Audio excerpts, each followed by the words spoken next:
मंजर। नमस्कार, मैं हूं विनोद कुमार और आप देख रहे हैं खौफनाक मंजर का ये एपिसोड। आज के एपिसोड में हम एक ऐसी वारदात बताने जा रहे हैं जो 7 साल की एक मासूम सी बच्ची पर दरिंदगी की हद पार कर दी। तो देखिए एक रिपोर्ट।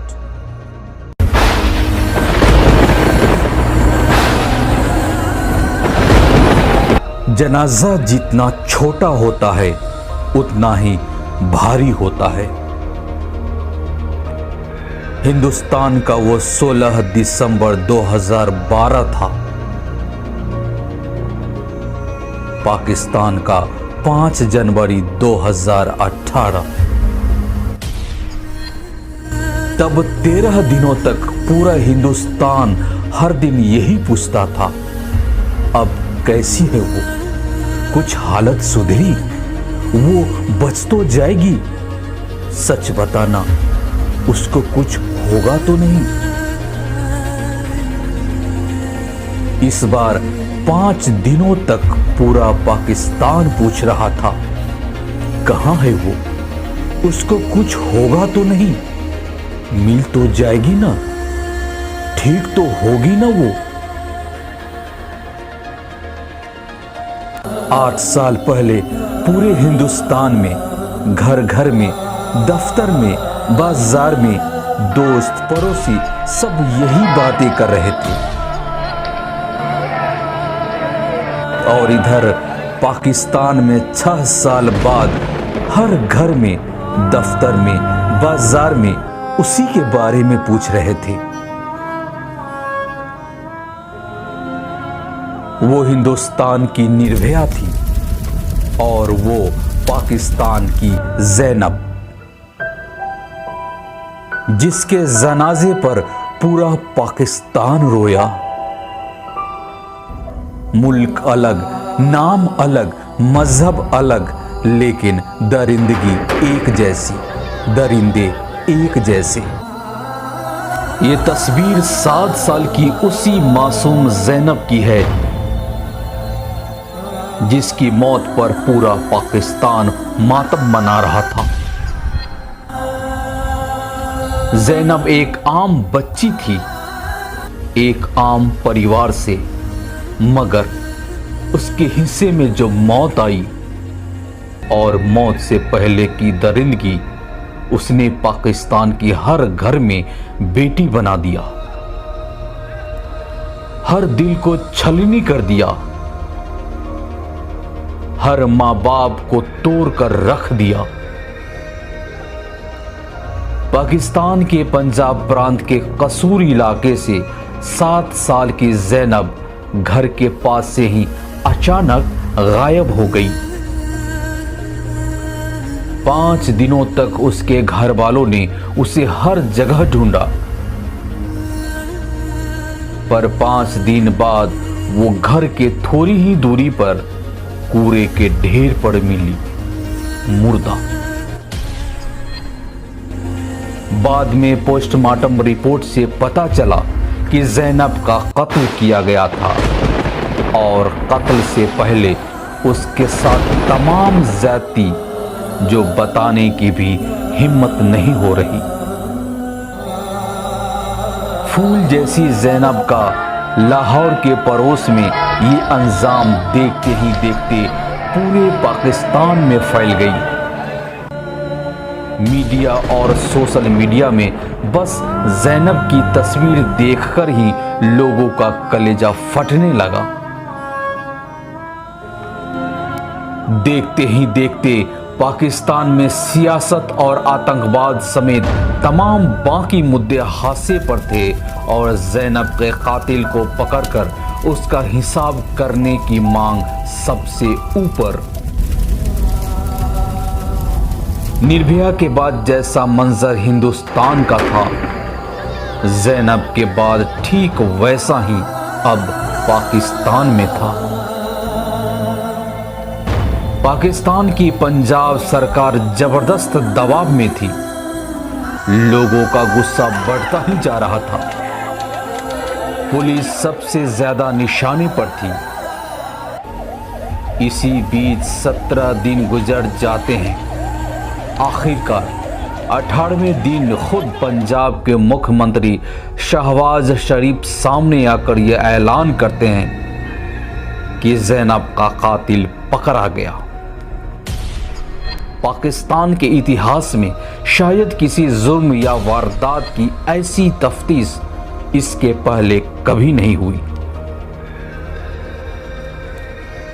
ज़ैनब के कातिल तक पहुंचने के लिए पुलिस ने यह तय किया कि वो ज़ैनब के घर के 2.5 किलोमीटर के दायरे में रहने वाले 15 से 50 साल के हर पुरुष का डीएनए करवाएगी। शहर के हर उस शख्स को उठाकर पूछताछ करेगी जिसका क्रिमिनल रिकॉर्ड है। बच्चा चोर गिरोह, रेपिस्ट, सड़क छाप मजनू, मानव तस्कर, बच्चों की अश्लील फिल्में बनाने वाले गैंग और साइको क्रिमिनल को उठाएगी और आखिरकार उसमें से एक तरीका काम आ गया। और 18वें दिन बाद आखिरकार ज़ैनब के गुनहगार और उसका चेहरा दोनों सामने आया। एक अकेले ज़ैनब ने अचानक पूरे पाकिस्तान को झकझोर कर रख दिया था। पाकिस्तान में हर तरफ जबरदस्त गुस्सा था। आगजनी, तोड़फोड़ और विरोध प्रदर्शन में पूरे मुल्क में भूचाल ला दिया था। पाकिस्तान के पंजाब सरकार के साथ साथ पाकिस्तान सरकार भी दबाव में थी। यहां तक कि लोगों के जज्बात को देखते हुए पाकिस्तान के सुप्रीम कोर्ट तक की मामले में दखल देना पड़ा। सुप्रीम कोर्ट ने पुलिस को 72 घंटे के अंदर आरोपी का पकड़ने का अल्टीमेटम दे डाला। चौतरफा दबाव के बीच आखिरकार पुलिस ने ज़ैनब के गुनहगार को पकड़ने के लिए एक अनोखा तरीका अपनाया। पुलिस ज़ैनब के घर के 2.5 किलोमीटर के दायरे में रहने वाले 15 से 50 साल के सभी मर्दों के डीएनए जांच का फैसला किया। लिस्ट बनाने पर पता चला कि ज़ैनब के पड़ोस में कुल 1150 ऐसे पुरुष रहते हैं जिसकी उम्र 15 से 50 साल के दरमियान है। इसी के बीच बाकायदा लाइन लगाकर इन लोगों की डीएनए के सैंपल लिए गए। मगर जिस वक्त पुलिस के निगरानी में 1150 लोगों के सैंपल लिए जा रहे थे, तभी उसी लाइन में खड़ा एक नौजवान अचानक लाइन छोड़कर भाग जाता है। पुलिस को अब इस बात का सुराग मिल चुका था कि आरोपी किस खानदान से है और वो कौन है। उस खानदान का वो इकलौता शख्स था जिसने सैंपल नहीं दिया था।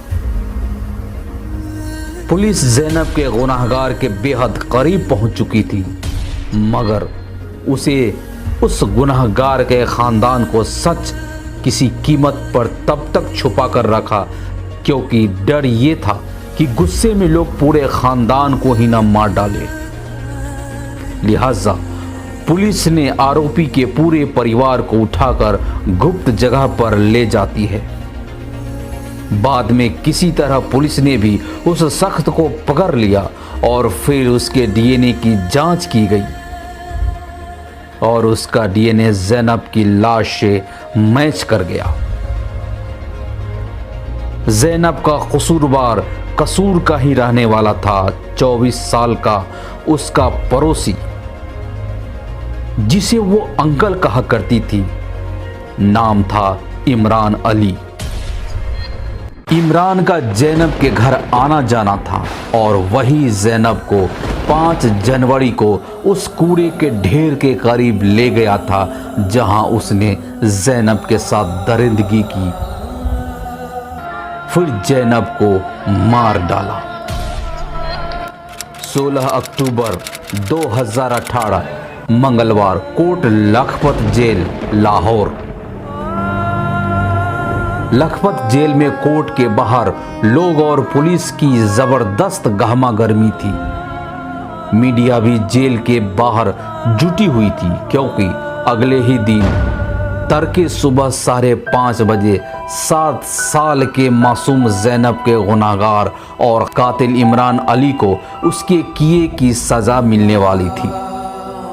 मगर फांसी से पहले इमरान की आखिरी ख्वाहिश थी कि वो ज़ैनब के परिवारों से मिलकर उससे माफ़ी की गुजारिश करना चाहता था, क्योंकि गिरफ्तारी से लेकर उसके फांसी के दिन तक उसे जेल में अक्सर पछताते और रोते हुए देखा गया था।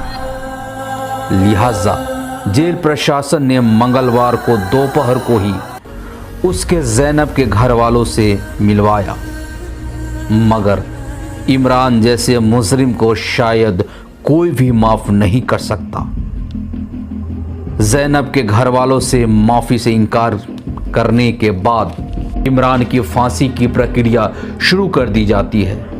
मेडिकल के चेकअप करने के बाद उसका वजन किया गया ताकि फंदे के लिए रस्सी तैयार किया जा सके। जेल प्रशासन ने इमरान को अपने घर वालों से मिलने का इजाज़त दिया गया और जाते जाते उनसे कह दिया कि अगली सुबह एम्बुलेंस और कफन लेकर जेल के बाहर आ जाए। इमरान को आखिरी रात को उसे आम कैदियों की तरह ही खाना खिलाया गया। 17 अक्टूबर 2018 दिन बुधवार सुबह के ठीक 5:30 बजे कोट लखपत जेल लाहौर। फांसी से पहले ही सारी प्रक्रिया को पूरा किया गया। मेडिकल चेकअप करने के बाद अधिकारियों की मौजूदगी में इमरान के हाथ और पैर बांध दिए गए और चेहरे को काले कपड़े से ढका गया। इस दौरान जेल प्रशासन और मजिस्ट्रेट के अलावा ज़ैनब के वालिद अमीन अंसारी भी मौजूद थे वहां,